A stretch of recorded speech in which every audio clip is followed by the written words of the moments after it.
It's like a vibe coded thing. They're like, and the AI was like, and now here's the slash cookies endpoint. It was like, I didn't ask for that. Right. Don't write that. Best part of hacking when you can just, critical thing, right?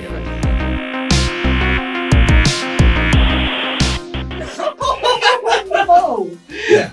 dude.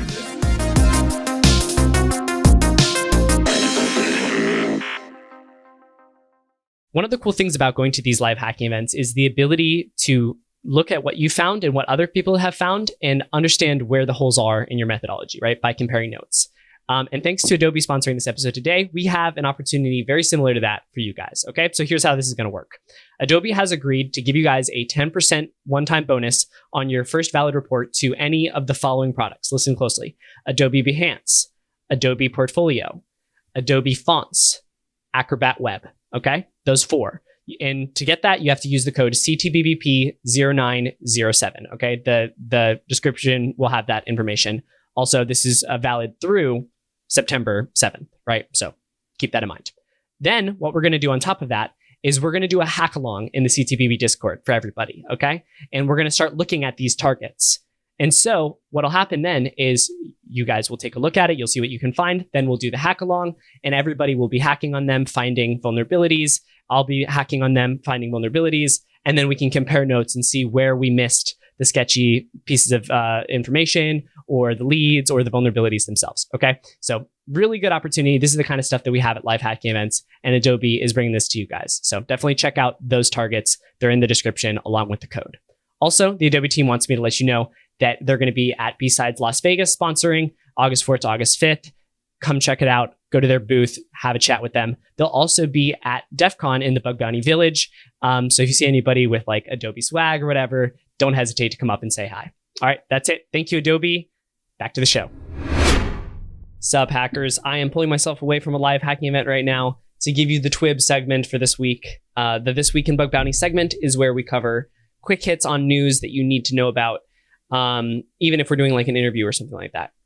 So here's what we got for this week. First up is the platform panel on Triage at Bug Bounty Village DEFCON. This is a super stacked lineup, guys. Listen to this. Michelle Lopez from HackerOne, our boy Michael Skelton, aka Kodingo, from Bug Crowd, our boy Inti from Integrity, Eddie Rios from Synac, Anthony Silva from Yes We Hack, and moderated by none other than CTBB's own J-Rock, okay, who's been on the pod several times.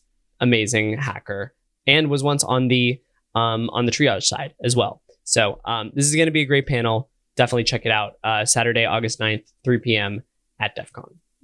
All right. Next up is Yes We Hack is making their debut in Vegas. They wanted us to let you know that they're going to be around.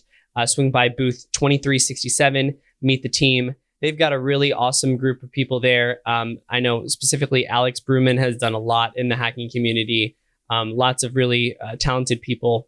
And the Yes We Hack team, they've been pushing out amazing content. So if you're hitting Black Hat, definitely stop by and check them out. Up next, very appropriately, is a new dojo from Yes We Hack. Okay, and if you haven't checked out Yes We Hack dojos, these things are freaking awesome. Okay, this one in particular here as a little bit of like time prediction tokens and some deserialization going on. So definitely going to be an awesome one to check out.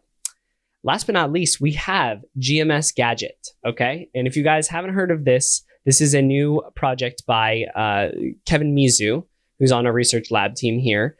He released this, and I love Kevin's style. I like right at the top here, he's like, this project is inspired by the work of, and then lists a bunch of people from a 2017 Black Hat talk, and that's like at the very top of his page. So humble, so giving respect to the original researchers. And then he put together all of these gadgets. So let me explain what it is. I got a little overexcited here. GMSGadget is Give Me a Script Gadget, is what it stands for. It's a collection of JavaScript gadgets that can be used to bypass XSS mitigations, such as content security policy and HTML sanitizers like DOM Purify. So think about the episode with Johan Carlson, right? You know, how much we talked about gadgets, right? This is a place where you can find a lot of these gadgets depending on what kind of, what JS libraries you have installed in your environment. So definitely a good project to check it out. We'll link it in the description. If any of you really are working in a very tight CSP environment, this is your new best friend. All right, that's it for today. Let's go back to the show. Where's your Rezo? Where's your hops, man? I'm already sitting down, like Come all comfy and cozy here. All right, whatever, dog. Whatever. All right, here we are. We're rolling. Harley, And I'll Ari, do some welcome swim to the arm pod. flaps.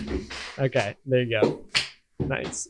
Thanks for that. Now I'm gonna have to redo the intro. Yeah, sure. All right, we're rolling. Harley, Ari, welcome to the pod, guys. Thanks so much for having us. Yeah, thanks for having us. Happy to be here. So here's what we do. When we come on the Critical Thinking podcast, we drop some bugs. So Harley, you need to earn the right to get an introduction here on the pod. So dazzle us with a little bit of a bug story, and then we'll move into introduction. Yeah, so, I mean, honestly, none of my bugs are really all that impressive. But, Joseph, I think you had a buddy on the pod. His name was Aaron a couple of months ago. It was a great episode. If, go check that one out if you haven't seen it. But when I was watching that episode, he was talking about hacking applications, and that was a topic that I had spent a lot of time doing. And it turned out like the blog that kind of inspired my research into that area was actually his. And so I thought it was super interesting. So when I was pen testing for a company, I came across this like support portal, and when just interacting with it, I would see a bunch of post requests to this Aura endpoint that I never really saw before, right? I'm sure you guys all have probably seen this. Oh yeah. And so when I came across that blog, I was Googling, like, what is this Aura thing? I came across that, and just following it like step by step, was a gold mine, and was able to pop, some access to things that were pretty critical, like getting into support portal tickets, things like that, seeing attachments. It was crazy. And so that kind of like led me down this rabbit hole of like wanting to do this at scale for Bug Bounty, because this was before I'd ever done anything with Bug Bounty before. And so if you've ever kind of popped that bug, it's very tedious. Like, you have to start by like enumerating all the custom objects. Yep. You take all those objects and you have to like query each one by one, and then you have to validate like, okay, here's this ID. Use that ID to download this file, and then you have to then open the files and check the responses. And some of it might be like intentionally public and not sensitive, and so you kind of have to like manually validate that. And so it was the perfect thing to try to like write a tool to do if you're trying to do it at scale. But I've never been a great like programmer. I've never been able to write code very well. And so it wasn't until I started working at HackerOne, actually, where I partnered with a buddy of mine, and we kind of like created like this V1 of this tool. And then we started just throwing against like Project Discovery's chaos list and blasting it out everywhere. Yeah. And then anyway, that just kind of like led to probably my first flurry of bugs that I ever got in Bug Bounty. And it all kind of like started from Aaron's blog post. So I just wanted to call out that like that dude has done some really cool stuff, and so having him on the pod was really cool to see. Yeah, he's still finding stuff. He's speaking for App Omni at Black Hat, I think, this year, like on one of the main stages, I'm pretty sure, about even more findings. And that's amazing. Wow, dude. Yeah, I also really like the thing you said there, the flurry of bugs. I was thinking like swarm, flurry. Like, I like the visual aspect of that. And surely there are those times, when we're hunting where, you find individual bugs or whatever, and you try to extrapolate them as much as you can. But it is really cool when you find a pattern and then you spray it and you just get a ton of bugs flowing in.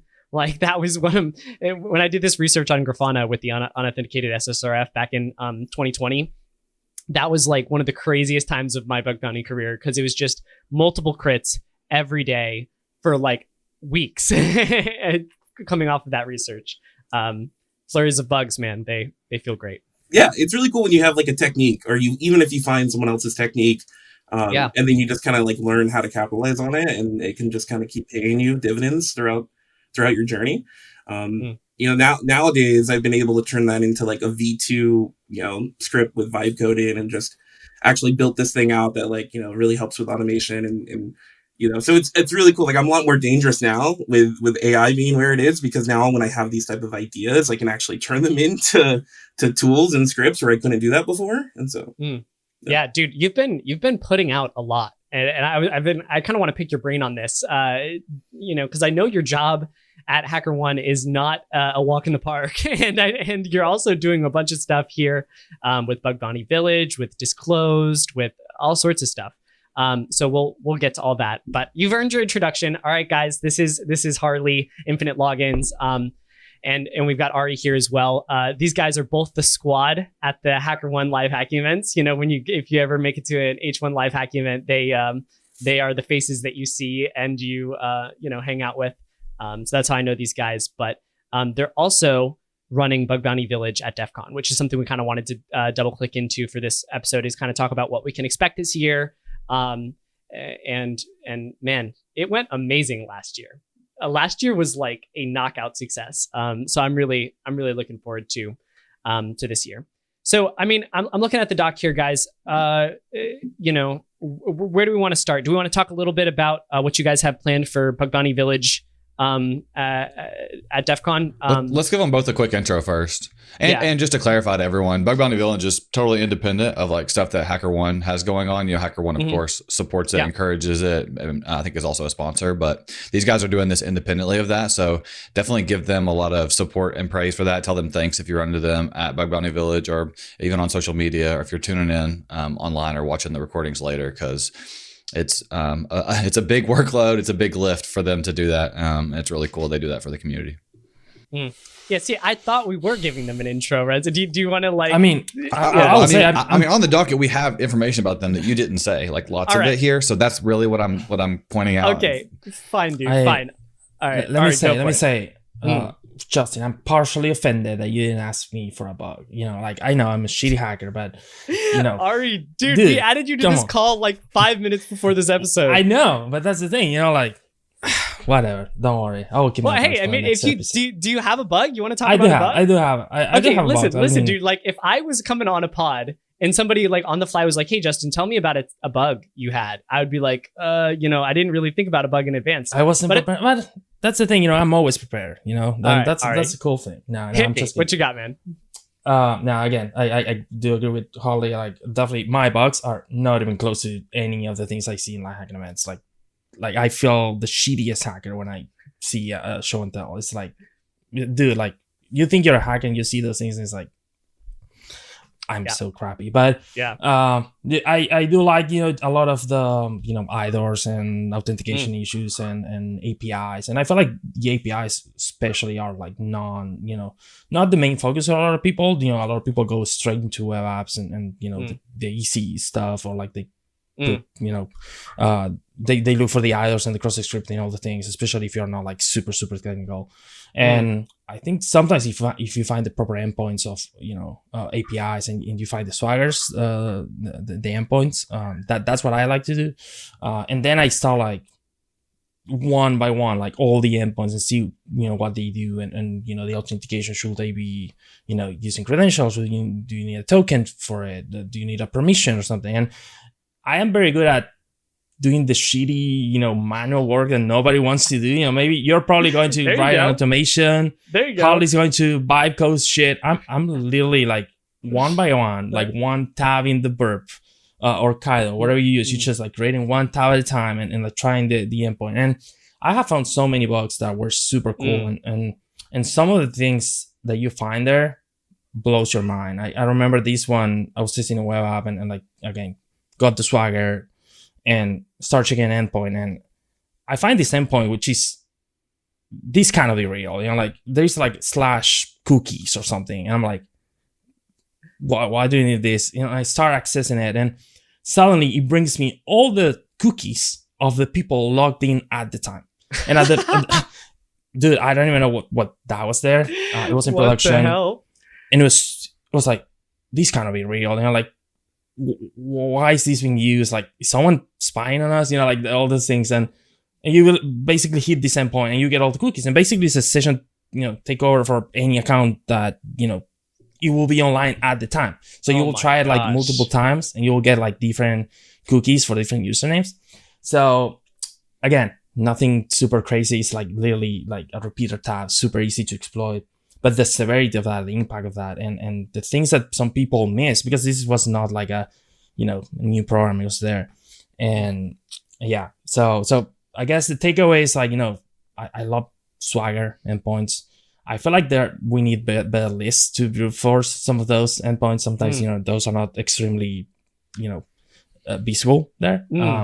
Yeah, I remember like the Kite Runner stuff by the Asset Note team really helps with all that too, right? Like the brute force software specifically designed for the APIs. And I think that is a great shout though, because like a lot of people will focus on like the main app and the APIs that power those main app, but there's also a client facing API sometimes that has weird stuff attached to it and doesn't have the same security boundaries as the API that powers the main app.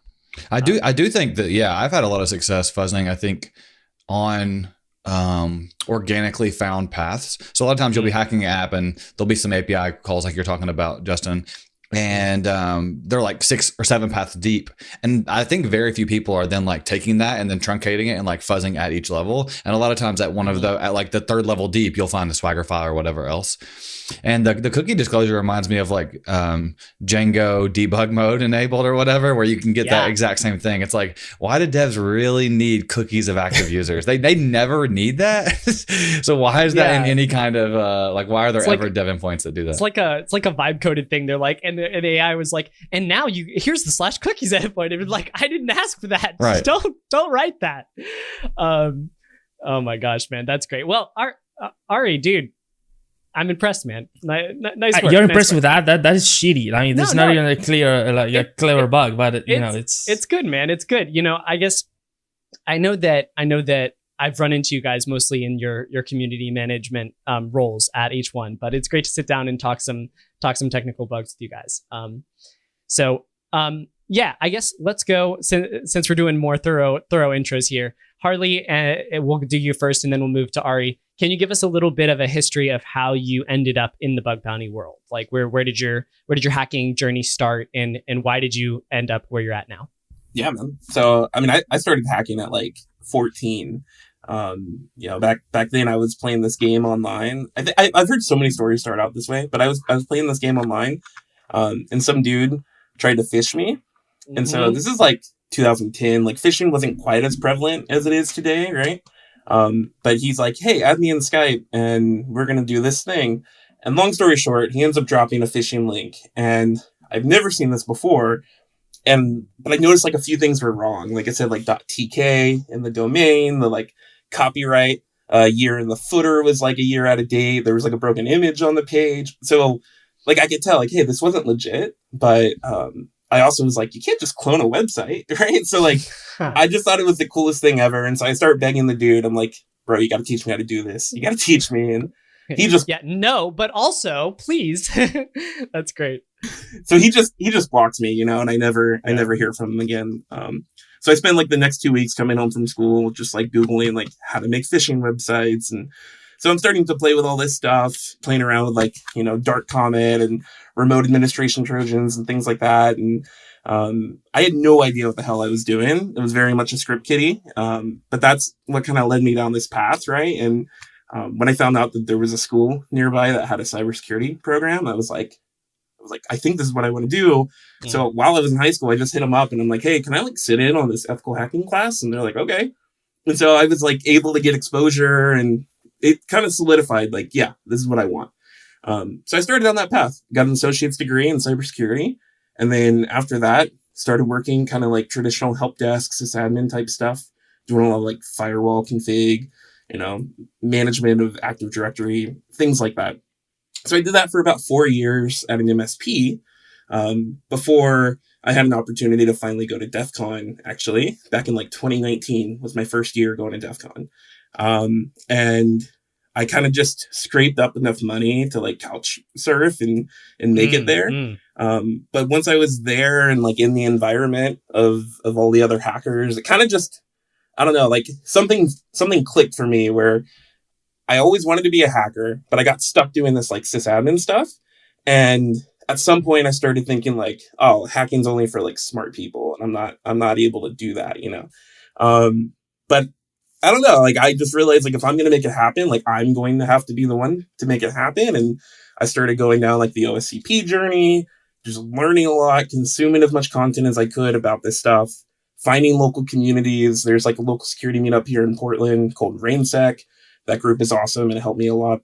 And I don't know, just really trying to brute force my way into becoming a pen tester. And I finally made that transition in 2020.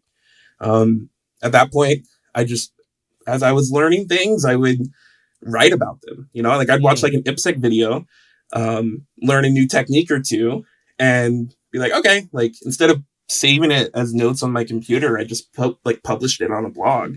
Honestly, it was because I kept switching computers and I didn't want to I just wanted to always have my notes with me. But other people started messaging me and they're like, hey, this is really helpful. It's really valuable. Like it was somehow getting a lot of traction as a blog. And then that kind of like transitioned into, well, hey, if people like this content, let me make YouTube videos about it. So I did a YouTube thing for a little bit. I got like 10,000 subscribers on YouTube that I'm just not active anymore, but I used to upload a lot. And that's when I created like the Infinite Logins brand and everything. Right. Yeah. So I did that and then, was pen testing. I became a security operations manager for a bit. So doing a little bit of like blue team work. I also managed like another pen tester. And then eventually like I just, HackerOne reached out and they're like, hey, you want to come do community management, manage our pen test community? I was like, sure, let's do it. That's when I met Ariel and started working at HackerOne. I've been there now for the last 3 years, and being in that environment, meeting people like you, like it's really kind of like fired me up to do, bug bounty and give that a shot and transition. And that, I'm not gonna lie, the transition from pen test mindset to bug bounty mindset is a whole different beast. But yeah, I've been able to kind of overcome a lot of that and started having success in bug bounty this past year, actually. And I'm working on the ebook right now to talk about my bug bounty kind of like journey and how I really found that success and like what worked differently for me. And so that'll be coming soon. Dude, what the heck? How are you finding time to do all of this stuff? You're working on the ebook. This is okay.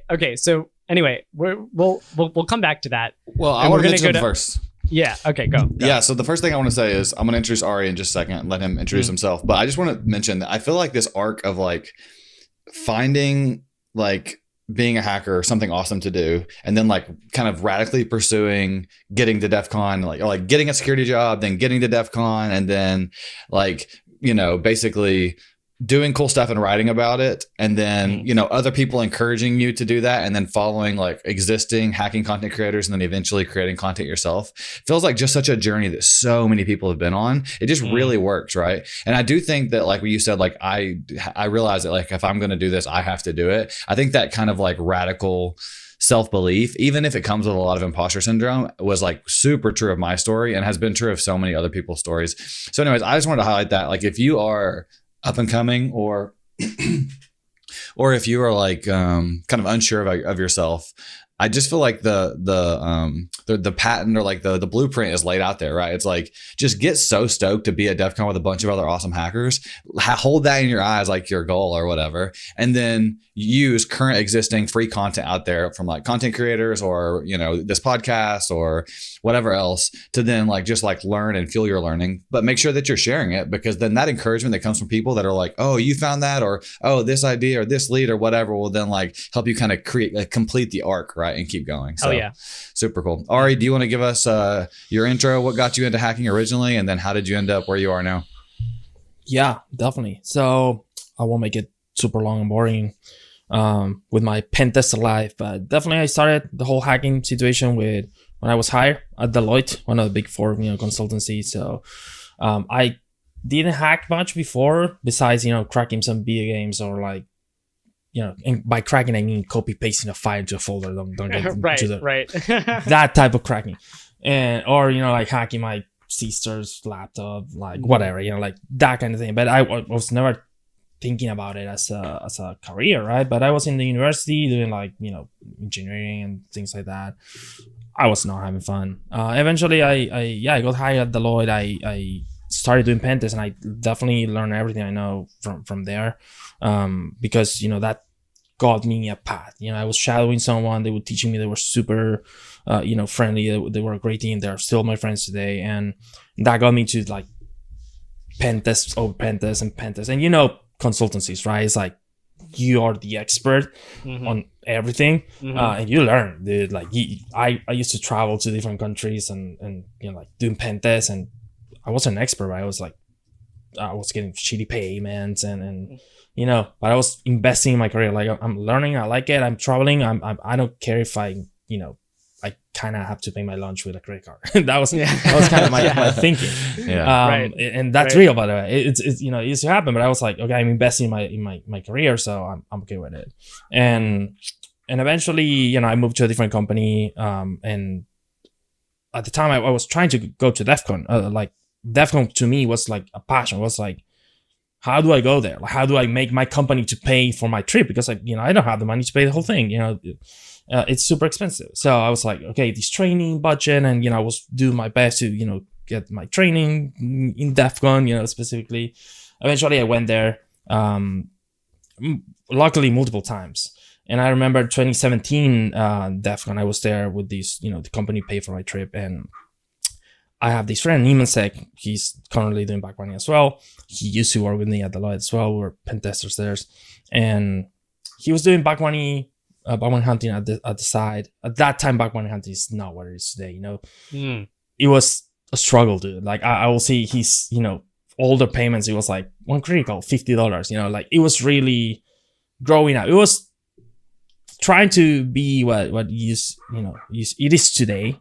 I'm talking, you know, before 2017, but then by 2017 there were like hacking events and like things were getting better, and Niemensek was, you know, invited to Las Vegas light hacking event 702, which is, you know, big thing. And at this time we you know, HackOne used to do it in this rooftop with a pool, and like all hackers were super, you know, like, I don't know, dude. Like you will go in there and it's a rooftop and hackers are hacking and like people are having drinks. It was pretty freaking so sick, dude. Yeah. I was like, I don't know what this is, but I want to be in. I want to be part of this. However, like I don't give a crap. And you know, like if I need to do back money, I will do it. If I need to work here, I will do it.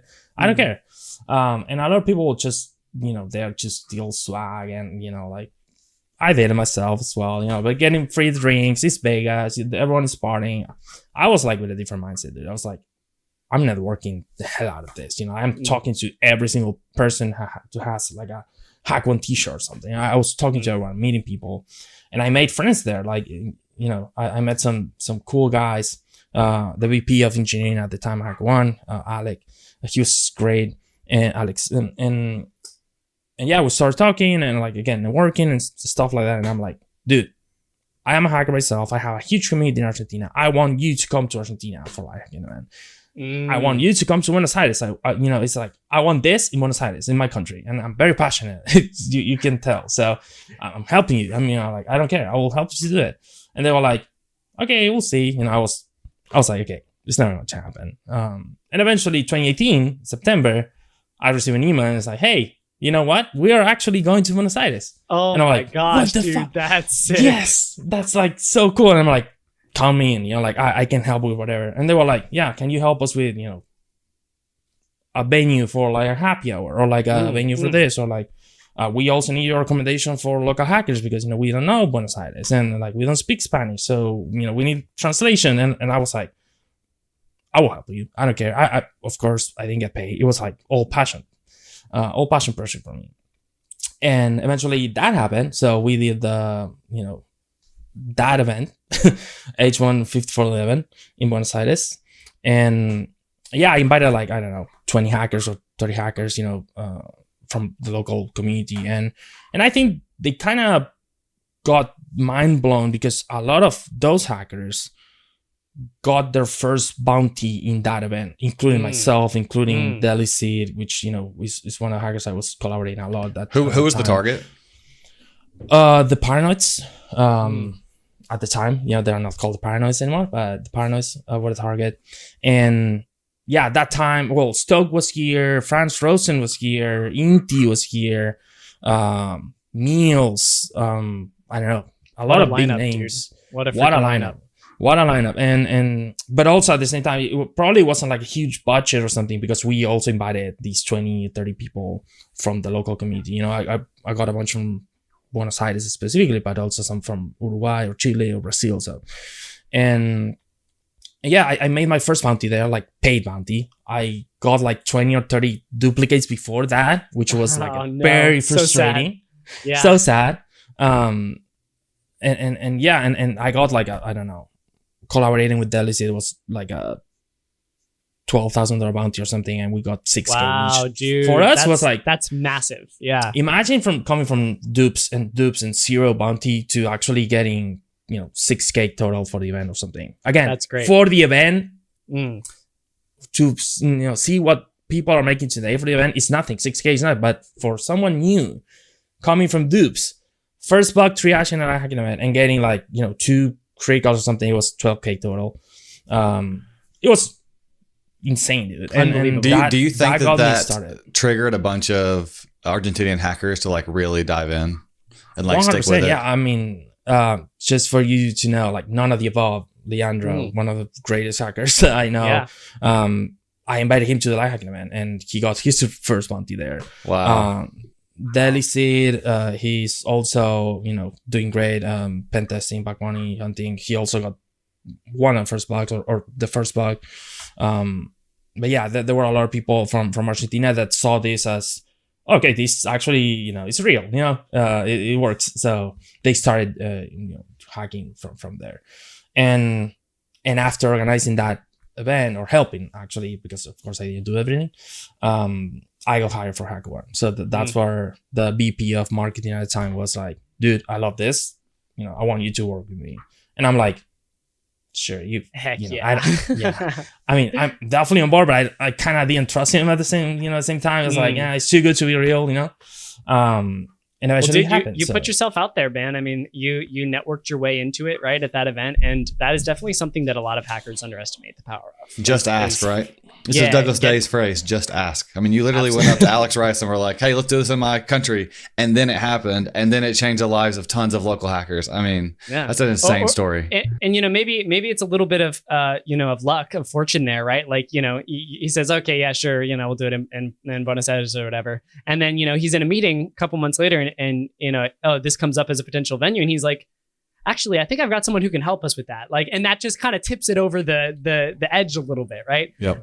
So if you're getting out there, you're talking, you're putting your dreams out there, it definitely helps that manifest, I think. Guys, I'm not gonna lie, man. It's pretty sweet getting to sit down and hear y'all's story, because we've seen each other a lot, but I haven't heard these backstories. So thanks for talking about that this time. And I did want to ask you guys, because obviously, Rezo and I are living the full-time bug bounty life, really leaning into bug bounty. And we talk often about like the fact that bug bounty is like our dream, and I wanted to ask you what brought you into the community management side. And you guys are a very unique breed, because very few people have tasted the pen tester, the bug bounty hunter lifestyle, and then choose to do a different side. And I think a lot of that comes from the love that you give to the community and that sort of thing. But I'm wondering why you made that decision to move into community in the bug bounty world, rather than staying on the technical route and doing that from your day to day. Yeah, and it feels a little bit. Oh, you go ahead. I'll let you point it to one in a minute. It feels a little bit like Skeleton and Skeleton and Hackloot, because they kind of were big hackers, but then decided to like support the community, obviously in a slightly different way, but kind of interesting. Yeah, you can direct the question. I'll give that to Harley first. Well, the fact that you are like, hey, you guys are kind of like Skeleton and Hackloot is insane. But thank you. I'll take that compliment. But no, I mean, honestly, it wasn't necessarily purposeful for me. Like it just happened naturally. Like it keeps happening naturally. Like every time I try to pivot into, doing something different, where it's like focusing on more technical roles, I always just end up doing things like this. And I think it's just my passion for helping others and really like kind of like trying to lift other people up. And like, I think that just is kind of what's creating a lot of this. Even when I was going through school, I was creating community. Like I founded the cybersecurity program or cybersecurity club, and brought people in. And me too, dude. Come on, give me some. Let's go. Yeah, dude. That's how we do. Yeah, but it's just like I feel like you guys have talked about bug bounty being sometimes lonely and whatever. It is. Like, I think that part of it is just looking to try to find people that you can experience life with, like, experience and have a journey together and share wins and share losses, keep you motivated, whatever.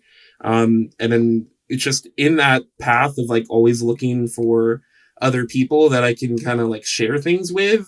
I've also been wanting to help them, and in exchange, like they've been helping me. And I don't know, like just, I feel like my career has always benefited when I bring other people around that also are trying to like help people. And it's just, I don't know. It's not really. That makes sense, man. You've got something that pulls you towards community, that pulls you towards people, rather than, necessarily towards the technical piece. And I feel that, man. I mean, when I'm around you, I'm like, I like, every time I see you, I come up and give you a big hug. So that's great, man. And Ari, I'd like to hear your side as well, because you were doing the consultant life for a while. You were traveling around, you were hacking stuff, and then you chose to jump on this bug bounty role where you're helping with the live hacking events. So what made you make that transition? Yeah. So for me, it was like, again, like I was sharing like the passion to, be part of this, like to be part of this community, like wanting HackerOne to be here, and trying to replicate what I was seeing in Vegas and, with all the top hackers and things like that. And what it keeps me here is also, I always say it's kind of corny, like, so it sounds cliche maybe, but it's like we are changing people's lives. We are providing opportunities for different people that especially like some people around the world that maybe are outside of the US, right? Like I am from Argentina. That's what I was gonna say. You see that specifically, right? I mean, that $12,000 bounty was what? Probably the salary of a lot of your friends for a year. Yeah, 100%. Like, making that salary for me is like, dude, this is life-changing, and providing that same opportunity to others, not only in Argentina, but Latin America or like India or like whatever, like different countries that think about this. Like, you're making literally the same exact money than someone from the US is making, like you get the critical, you just make a 20K bounty or something. Someone in India can make the same bounty, or like I can do it if I invest the time or have the knowledge. And the equipment required is so low compared to other industries too, right? I mean, like if they can get a computer, and some of them even start with a phone, right? I don't know if any of the Argentinian hackers have. I know so many Indian hackers that have just started hacking with their phone. It's insane. Like sometimes they literally watch some YouTube videos, they watch Hamsec streams or something, they start doing recon or understand something, and they get a bug, and suddenly it's like, okay, that is life changing. And it again, so I was saying, it sounds cliche, but when you face people in live hacking events or different events around the world, and they come to you and thank you for it, it's life changing, dude. It's like I feel appreciated, and I feel like what I'm doing, it's it's worth it. And literally, I had people coming over to me and saying, "Dude, I love you," and like, I don't even know you, dude. Like, who are you? I am this username, right? Like, oh, you're this username. Oh, amazing. And dude, thanks to you, I bought a house, and I bought my parents a house, and I bought a car. And when they tell you that, it's like it means something for them. And maybe what I did, it was just like inviting them to a program, or at the time making them a pen tester, or providing a live hacking event invite, whatever. And that changed their life. So that is what keeps me going, honestly. Besides that, I'm a shit hacker, right? And I gotta do what top hackers are making, but definitely that's kind of what keeps me going. It keeps me motivated, and it's hard, and sometimes it's when you see all the hate on social media, and you always get like 90% negative stuff and 5% positive, like you don't see all the positive things.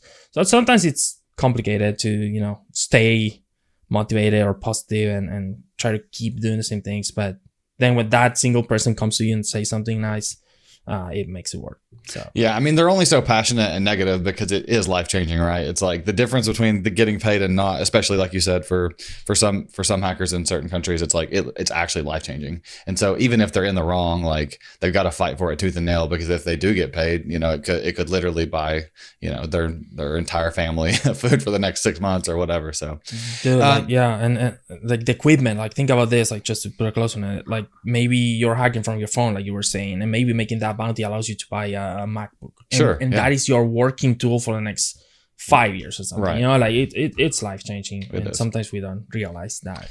Cool. Well, yeah, I mean, the main goal for this episode was to hear about you, both you guys, but also especially to hear a lot more about Bug Bounty Village. Why don't you tell us, like, in like 2 sentences, like kind of the origin story of Bug Bounty Village, and then, you know, maybe some highlights about things that you all are excited about this year. Did anything change relative to last year? You know, maybe who are some of your key speakers? So yeah, 2-sentence origin story, and then let's talk about this year. Cool. I'll start. So yeah, Bug Bounty Village kind of came to be a thing that we didn't expect to happen. We submitted our application and we heard, you know, other people were trying to get a Bug Bounty Village for a couple of years, and we just submitted ours thinking, okay, we'll throw our names in the pool. And I guess they loved our application and they were like, yeah, let's do it. And so we had 3 months last year to pull it together. And, you know, the response was really, really positive. This year, some things are definitely different, but not a ton. I mean, it's going to be similar to last year. We have a lot of the same speakers, people like Haddix, Inti, Nahamsek, Rhinerator, some dude named Rhinerator. Who's that guy? Yeah, I'm excited. We've got a lot of awesome speakers coming in and doing stuff. We've also got some new things that are happening this year. But before I talk too much about that, Ari, did you want to talk anything more about the origin? Yeah, I mean, as Harley was saying, you know, like, I think it has always been like a passion project for me as well. Like, we didn't have a Bug Bounty Village. It, to me, sounded stupid. You know, like, why are people going to Red Team Village to talk about Bug Bounty? I mean, I know it's related, but also it's like, it's because they don't have the space. It's because they don't have the space. You know, like, I want to learn more about Bug Bounty. It's a career. It's like it's an industry. Like, why we don't have a space in the biggest conference of hacking, you know? And to me, it was like, we need it. We need to be there. We need a space. It was obvious. But at the same time, as Harley was saying, like, I didn't think we were going to get accepted.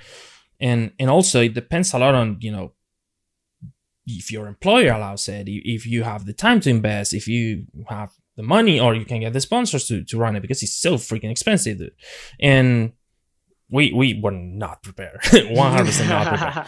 I will be honest with you, I submitted the application form on the last day from a hotel room with like, and by the way, thanks Jessica, my manager, which was like, have you submitted anything? Fuck. I think we could all say thanks, Jessica, for about 15 different things. Thank you, Jessica. Yeah. Thank you, Jessica. And she was like, damn, boom. And I submitted it. And of course, I put all our work in the submission. It wasn't like just like, you know, AI generated or something. And they, I guess they like it. And yeah, we were, you know, super happy. And also, like, immediately after, like, panicking a lot, because it was like, okay, what the hell is DEFCON? And now we're organizing something there, and it's like, we don't know anything at all, and we kind of still feel that way sometimes, but yeah, I have to say that, you know, the first year was great, was definitely overwhelming, but also, like, we were super grateful with the support and you know, all the speakers, including you, Justine, that invested the time on the talks, but also all the people that, you know, was there trying to be a part of it, you know, because it's, you can do a village and you can also not have anyone commenting or saying, actually the Red Team Village is 6 times the size. I'm not going to this small space, you know, like. And how was the space? And that didn't happen. It's definitely small, dude. we probably need like 10 times the space. Yeah, I told them, I after the con, I walked up to the village leads and I said, if you give us 10x of space next year, we'll fill it. Like, give it to us. I'm confident. And this year we got, I think, what, 30% more space? So not very much. Come on. Come on, guys. The podcast has grown a lot. The industry's grown a lot. It's going to be a long line, I think. It is. Yeah. Last year, we were literally blocking the pathway, like, for a lot of the whole DEFCON. Like, people were lined up, dude. I literally know people who spent 3 hours waiting in line just to get inside the village, which sounds crazy, but when you really sit down and think about how many hours the DEFCON as a whole is open, like, it's only like, what, 8 hours a day ish, right? 8 to 10 hours a day. So to spend 3 hours is insane. That's a decent portion of your experience at DEFCON. Luckily, there was a good amount of stuff going on in the line as well. I know that me and some of the crew were kind of walking up and down the line, talking about critical thinking stuff, giving out swag, that sort of thing. So maybe we can do some line entertainment again, because we can definitely do some line entertainment. We're gonna need it, man. I think it's really cool because like a lot of the bug bounty people, that it's typically before Bug Bounty Village, all of us would be pretty like distributed, right? Like we might be at Recon Village, we might be at Red Team Village, and now I feel like we actually have a home. And we can bring a lot of people into like this central place, and exactly that, like, even though there's a big line, there's a lot of cool swag and different challenges too. We also have lined up, and we can talk about some of that this year. But, in addition to people like you coming in and just kind of hanging out in line or talking to people, we're going to also have challenge coins that we can give people to solve while they're waiting in line. We're going to have a CTF this year where people can actually try to compete. So definitely happy to talk more about that for sure. Yeah. What's the deal with the CTF? Who's making it? How's it going to be run? All right. So I'm actually really excited about this because I didn't really want a CTF. I ultimately what I wanted to see have us do was, let's get some real like programs in, and let's do like actual, almost like a mini life hacking event type thing. Right.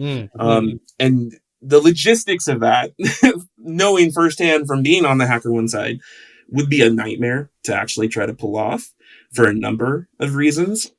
Maybe one day we'll figure it out in the future.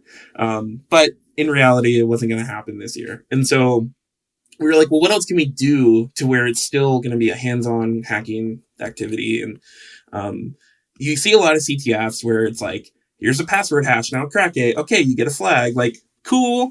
But not what we wanted. And so what we envisioned was like an intentionally vulnerable web application that you don't have instructions, you're not guided, you don't have a path. It's just like, here's this environment, go hack it, right? And maybe there's a program page that talks about what's in scope and what's allowed and whatever. And so we wanted it to feel like a real bug bounty situation where you're just going to this website and you find a bug and you write a report, and then that report gets triaged and you get points based on your report. And so that was kind of like the vision.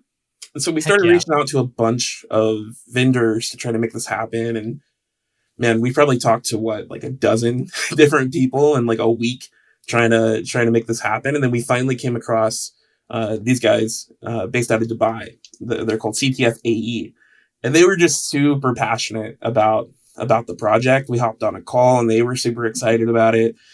They've done really big CTFs for Black Hat in that region before. And so they definitely have the experience that they, to do something at the scale we need.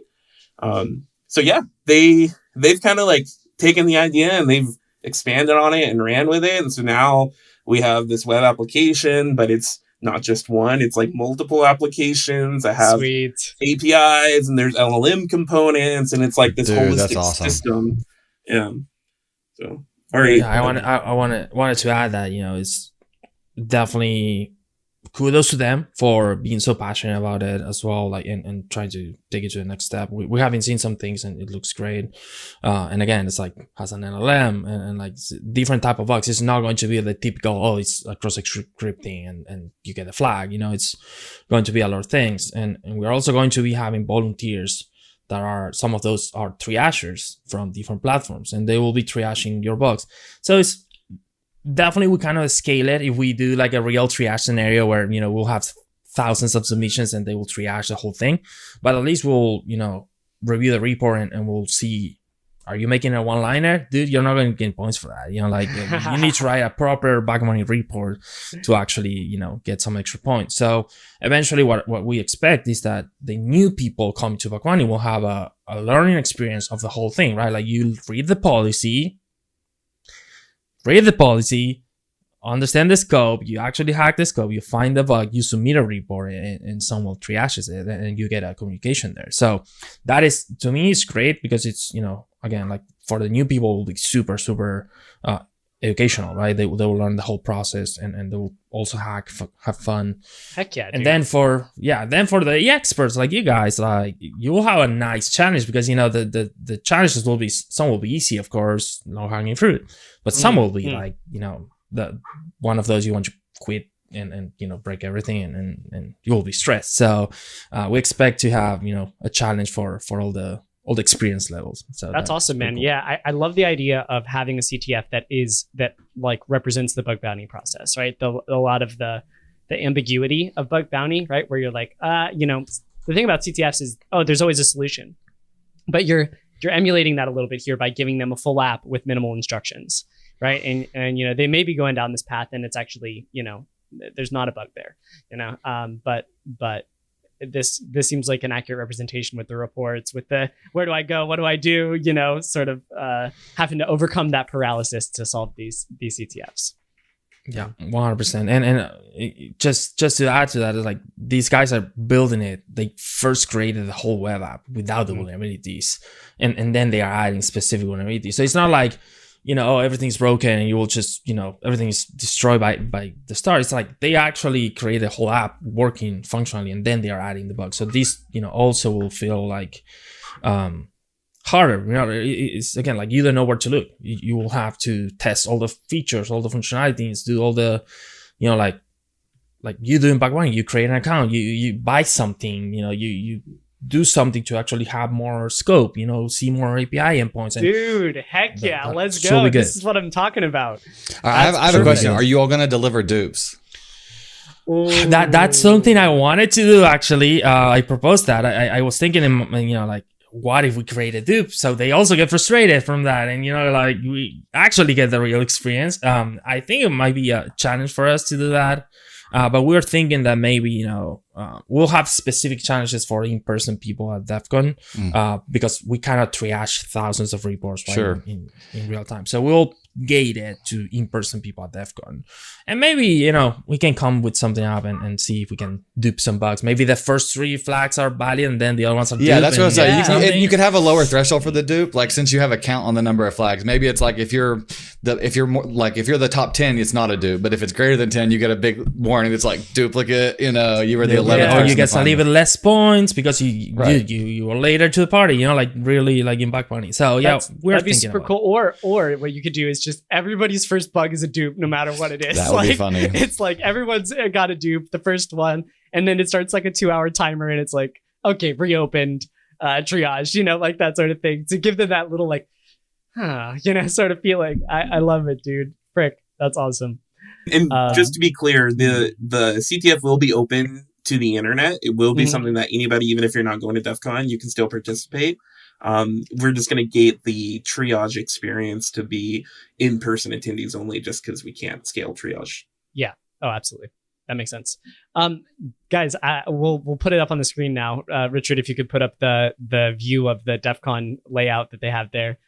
Looks like we have a little bit more space this year. What kind of stuff do you guys have in mind for the space that's different from last year? Yeah, so we made some key changes to, you'll notice like there's a podium with the TVs on either side. We had that same type of setup last year inside the village. But last year we kind of set it up more classroom style where you had tables and you could sit down with a laptop. Because of just how crazy the line was and how many people got frustrated for not being able to come in, and, people were literally sitting on the floor. Like, we just decided, look, like, ideally, we would have space for tables so people can bring laptops, but we are going to value, just letting more we in. Their laptops. Smart decision. Yeah, exactly. Yeah, smart decision. Yeah. So we removed the table so we could fit more seats. So it's 30% more like floor space, but then also taking the tables out probably gave back another 30 or 40%, I would say, right? 100%. Yeah. Like, I think last year we had, I want to say 30 to 40 chairs, whereas this year I think that number is like 70. And so at least for right in front of the podium. And so that'll be helpful. And then we also kind of are dividing the room in half. So we're going to have these dividers where, you'll have the speaker doing whatever it is that they're doing. And then in the back half of the room is going to be more of like a quiet area where there's couches and ottomans that people can come in and sit on. And the idea there is we'll have the leaderboard for the CTF up on a TV back there. And so if they want to come in and sit down and hack inside the village and chat with friends, meet people, network and collab with, they can. And hopefully not disrupt the speaker too much. Yeah, I think that's a great idea. And I think also just speaking back to the CTF versus real bug bounty thing, the way that these live hacking events started in the first place was people at DEFCON were just like, hey, I'm going to go hack on this target. You want to do it with me?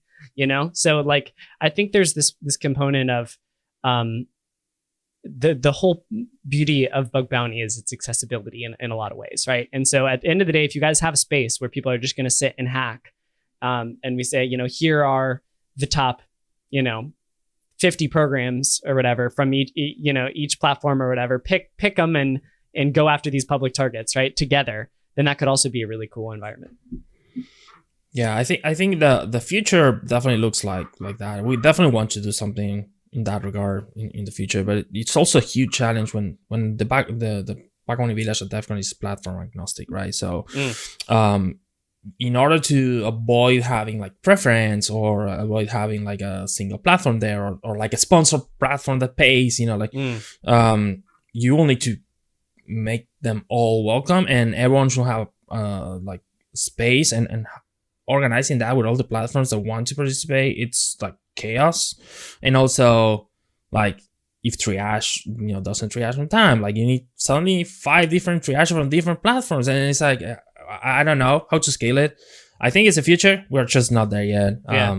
But definitely it's interesting. I mean, absolutely. And I think, without the platform's permission, you can grab the top five from HackerOne, top 5 from BugCrowd, top 5 from Yes We Hack, top 5 from Integrity or whatever, right?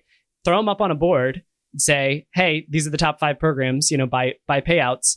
And, sure, they're not going to get paid out on the spot. So it's not going to feel like an LHE quite as much, which does affect the experience. But at the end of the day, if you're sitting there collabing and your buddy's like, oh, I popped something, like, heck, I'm walking out of DEFCON with cash positive. What the heck up with that? Then I think that would be really, really sick. 100%. And I mean, I kind of feel like we're creating that environment already, right? Where it's like, we're not broadcasting specific programs necessarily, but people 100% are making connections, going to their hotel room and popping bounties. Like I've talked to many people who did that exact thing last year. So. For sure. I am looking at this doc and I am seeing a very cool badge. What's going on with this? How do we get our hands on these bad boys? Oh man. All right. So these badges, we had badges last year. These are like last year's, except nothing like last year's and way better. And anyway, we partnered with a guy named Abhinav, Hackerware. He does a lot of great work for a lot of villages and HackerCons. He was kind of like the genius that made this badge come to life. And it's got like this cool, like blinky, matrixy type effect in the background where it like rains binary code. You can't see that here really on the still image. But we've got videos that we can share. And anyway, I'm just super thrilled for this badge. You'll notice there are a few buttons at the bottom if you have a keen eye. And we didn't have this last year. And so these buttons will do things. And I don't know how much we want to describe here, but we do plan on integrating various challenges into our badge. And so you'll see challenge coins from various platforms that may or may not resolve to a binary flag that punch into this badge and make the badge do different things. So it'll be really cool. I'll leave it at that. Ari, do you want to talk about it? Yeah, I feel like since this probably is going to be airing at, end of July, like we can share a little bit more. There will be like days from DEFCON. But yeah, like the challenge thing, the challenge coin thing is something like, at least with HackerOne, we have been doing it for the last 3 years. I have been creating these easy, approachable challenges that are fun for someone that never solved like a crypto challenge before. And by crypto, we mean cryptography, not cryptocurrencies. And it's kind of fun, and you normally have like 2 sides of the coin, so you have like some hints and you can do some cool stuff. Last year we did it for Bug Bounty Village, and this year we put that into sponsorship. So HackerOne is actually sponsoring the coins again, and we'll have this challenge that if you solve, you can get these, binary thing, and then you'll type it in the badge. So ideally, you'll have some lights, you'll have a couple of challenges, and if you unlock everything, we'll be able to tell that you unlock everything. We'll see. Maybe we have some giveaways or some cool stuff. How many badges are there? Yeah. So we have 400 of these blue ones that we're giving away. Okay. And that's shout out to Inspective for that. They were the sponsor who made that happen. And so thank you, Inspective, for making this possible. How do we get them? So to get them, they're going to be given away at random. You kind of have to earn them, right place, right time. Also, if you're doing great things for the village, we'll recognize that. So if you come in and you're helping people, or, you're volunteering, or whatever the case is, we'll definitely hook you up with a badge. Otherwise, stay in the loop on our socials, be on the lookout for agenda. Last year, we were giving people who were like the first people in the village every day. We were giving them badges for like the first, 40 people that showed up or something like that. So yeah, there'll be lots of opportunities to get your hands on one. I would say maybe follow all of the socials and look for announcements. Heck yeah, dude. So, I'm gonna be looking for that. I also have another announcement to the badges to share. So, oh, really? Yes. Okay. All right. Whoa, hold on. We got another announcement about the badges. Hit me. What's the announcement with the badges? So I mentioned we'll have 400 of these blue ones, right? Oh. But we're gonna have another variant, and the other variant is actually one that if you want to make sure you get a badge, you can purchase one. And so we've got a green variant that is limited. We're only making 200 of those, and those are actually available for pre-orders right now. If you're watching this at the end of July, nice. And so if you go to shop.bugbountydefcon.com, you'll be able to purchase yourself a green badge, and you'll want to we're not shipping them, so you'll need to purchase it and then pick it up inside the village during DEFCON. But yeah, we do expect these to sell out. Oh, heck yeah, they will. I love it. The green ones for the green hat, right? Exactly. That's us. It's a custom edition. Yeah, we try to make it a little bit different, more exclusive, and also just for everyone listening to know, it's like you're literally helping the village to be run by purchasing a badge. We are going to take those badges money to pay a lot of other things that are like costing us a lot of money to run. So, keep that in mind. If you like the badge, definitely get one. If you like to help us, definitely get one as well. But yeah, just remember you need to pick those up in that would be a cool booth for future years. Like basically like contribute to the basically what's it called? Like fund the Bug Bounty Village. So like when you're sitting at that table, if you find a bug sitting there, like that money goes to the Bug Bounty Village. That would be really cool to do. Yeah, guys, give us a handle, that we can add in as a collaborator on some of our reports and donate some money to the Bug Bounty Village. That would be really cool. The handle is infinite logins. No.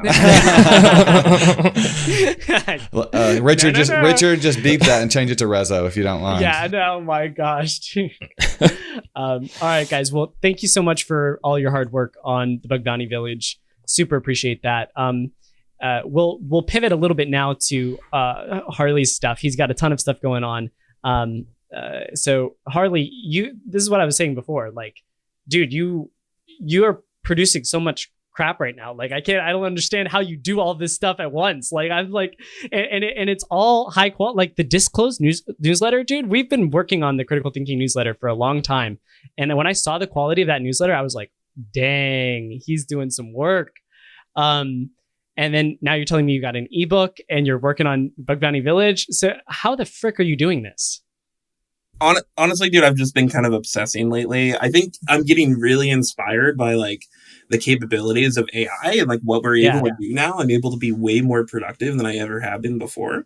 The newsletter thing, to be honest with you, like I think in the past, like 2 years ago, I would have never been able to do it. But because AI is where it's at, I've been able to build automation that, it does a lot of the work for me. Like I'm literally scraping Twitter and YouTube and all these different things. If someone links to a blog, I'm scraping that. I'm summarizing things and I'm having it automatically rank like high quality content. And so and then I vibe coded this like front end that's like lets me easily see the feed of all the different bug bounty content. I saw that in the doc, man. Richard, put the behind the scenes one up on the screen right now. He's got like content feed V2 with like this beautiful screenshot. I love what vibe coding does for us, man. Like that we can so easily build these little like backends and stuff that make our day-to-day data processing so much easier.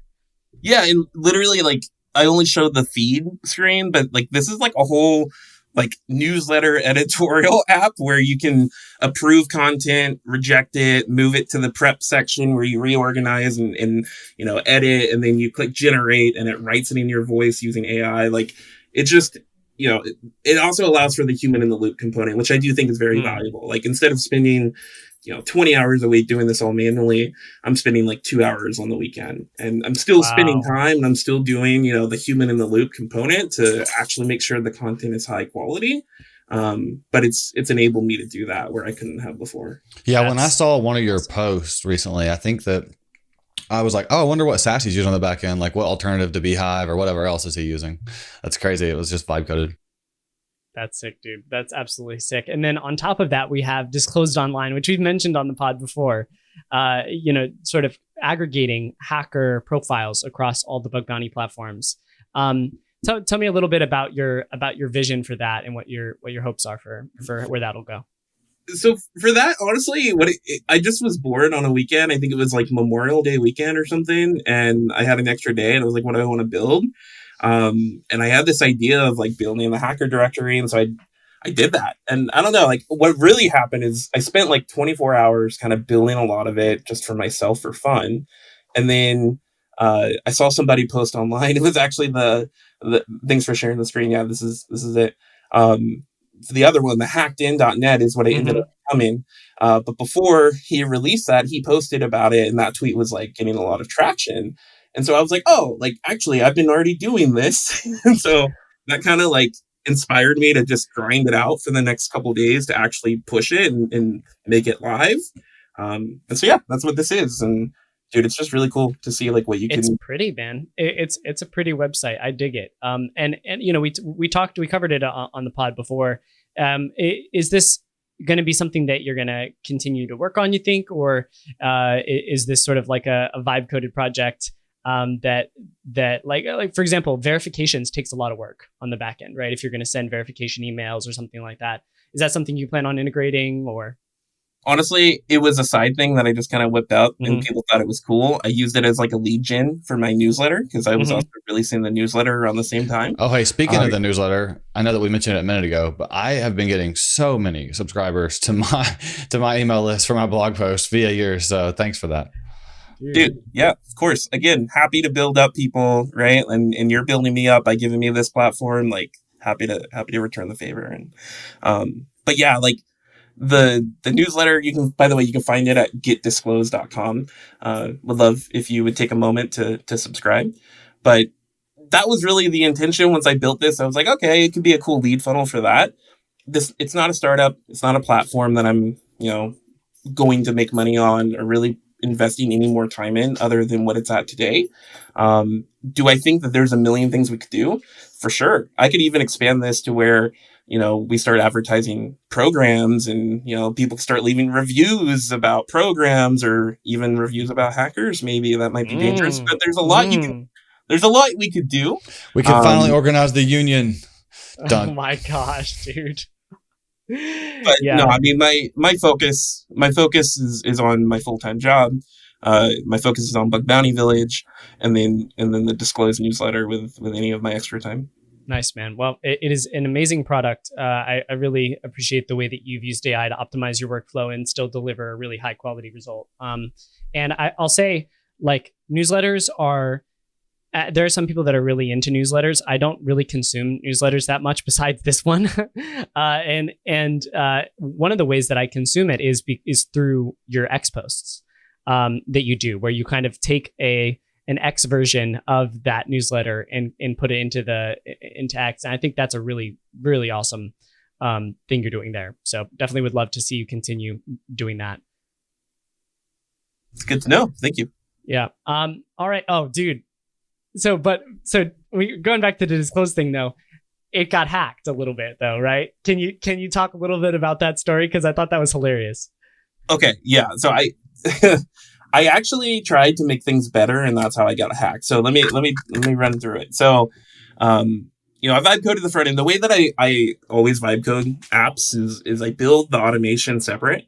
And so, the automation and all that is actually run through N8N, which is like a low code automation platform like Make or Zapier. And so I do a lot of the automation through that, populate a Supabase database, and then build the front end using like Lovable or, whatever other vibe coding tool you like to use. And when I was building this out, a lot of the vulnerabilities that I introduced actually were because of Supabase configurations. And so what I found after I built this, I originally was going to let people self-register to create an account on the directory. I later decided to remove that and turn it into like a lead funnel where you have to subscribe to the newsletter to get an account.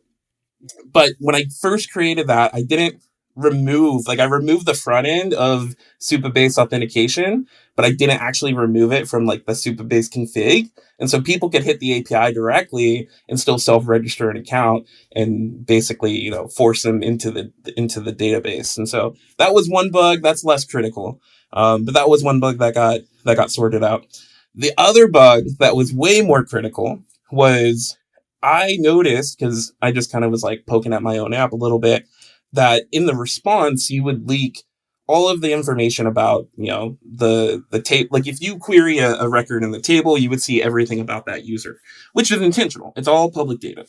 But there was one field that I didn't want to be exposed, which was email. Because when you would self-register, originally, you would provide an email. So I was like, okay, how do I fix this? And so I'm researching how to fix this in Postgres, and I came across views in Postgres. And so I was like, all right, I'm going to make a view that basically queries all the same stuff. It just excludes the email field. What I didn't know is that when you create a view in Postgres, it doesn't respect RLS policies like tables do. And so it actually is configured with the permissions of the user who creates it, which is really stupid. But that means when I created this view, I essentially gave everybody unauthenticated admin access because my view was created as an admin user. Oh, man. Oh, no. Brutal. Oh, geez. Yeah. So I had a researcher who, decided to kind of pwn me and go through all of my records in my database and change all of the profile images for everybody to his avatar. Oh, and then dude. change the bio Nice. of everybody. And, it's like, yeah, I think you took it too far. You could have done better, but I was just happy that he worked with me to help me figure out what that was. Were you able to undo it? Yeah, it was pretty easy. It was just like, well, once I thought it was an RLS problem. And so I'm spending a ton of time, row level security. I'm spending a ton of time trying to solve okay, why is this not working? I thought I had that restricted. And it wasn't until later I figured out the view thing. But he actually inspired me to build Vibecode, another tool. It's a Supabase security scanner that will, grab all of the different tables out of the Swagger that's exposed in Supabase and then query all those and test write records and all this stuff. And so I was able to kind of build that out. And honestly, I think there's a product opportunity to. Where is it, Harley? Where's the tool? It's private, man. Give me the tool, Harley. No, we were just talking about that on the pod. We just what was it? A couple weeks ago, we mentioned Shell found some weird quirk with Supabase, right? Yeah. Where you could Did less you than see and that? greater than UUIDs. And then we were like, oh, we should create a scanner. And then, damn it. Yeah, I've already got the scanner. I actually saw that, and I'm going to implement that into the scanner. So Well, then you have to share it, right? Then it all of a sudden enters public domain and it's open source, and you have to share it with us. So Gosh, dude. Yeah, sure. I'll share it for $9.99 a month. Oh geez, here we go. He's got the bug. He's got the lead gen bug. No, that's great though, man. And big fan of obviously sharing with the community, but also big fan of keeping the stuff that you want to keep private. That's the name of the game with Bug Bounty. But yeah, it was respect. cool because it allowed for this cool story. And so I posted about it on Twitter and it went crazy. And, I definitely used a clickbaity title of I vibe coded this and got hacked. And a lot of people were just retweeting it without reading it and making fun of it. But I actually tried to provide value in the thread. And anyway, I thought it was a pretty cool story. And I do think there's an opportunity. Like, so many people are vibe coding and shipping apps right now that they don't know what they're doing. I think if someone were to step in and try to release a product that's specifically for like securing vibe coded apps, I think that they could really Can someone explain why this is not a feature for GitHub? Like, why do we not have like automated GitHub code review? I just don't understand. Yeah, it's obviously not going to test the whole app. Like, it probably wouldn't have worked for your view, right? I don't know if a view is like a state via code. If it's not, then it wouldn't have worked in that case, right? Because it's like a platform as a service vulnerability or a SaaS. Like, it's like it's actually in the DB, not in the code itself. But yeah, we definitely need that. Yeah, that's exactly right. Like, and I think that that's the play, right? If someone built a tool that's specific to like querying the database and securing that, because I do think you're right. Like, there's probably solutions out there that can secure the code, but it's like the misconfigurations in the database that I think are really leaking a lot of stuff. Yeah, absolutely, man. Yeah, I'm glad you jumped on that opportunity though with Supabase, because a lot of people are using that and setting that up. So it's good to see some technology going out around it. That's very reactive. All right, guys, I think that's all we had in the doc. Make sure you check out lots of things. All right, listen closely here, guys. We got getDisclosed.com. Subscribe to the newsletter. Great newsletter. Love it. We've got bugbounty.defcon.com, right? That's where you get your badges. That's where you learn about Bug Bounty DEFCON, where we're all going to be come this August. We got Disclosed Online if you want to get that aggregating hacking profile. And if you want to see some of Harley's, aka Infinite Logins, past YouTube videos, you can find that on his YouTube channel. It's just Infinite Logins, right, Harley? Yep, exactly right. Awesome. Well, Harley, Ari, thank you guys so much for coming on the pod today. We will see you at DEFCON at Bug Bounty Village. Thank you so much for having us. Thanks, guys. Thank you so much. Peace. And that's a wrap on this episode of Critical Thinking. Thanks so much for watching to the end, y'all. If you want more Critical Thinking content, or if you want to support the show, head over to ctbb.show/discord. You can hop in the community. There's lots of great high-level hacking discussion happening there, on top of masterclasses, hack-alongs, exclusive content, and a full-time Hunters Guild if you're a full-time hunter. It's a great time, trust me. All right, I'll see you there.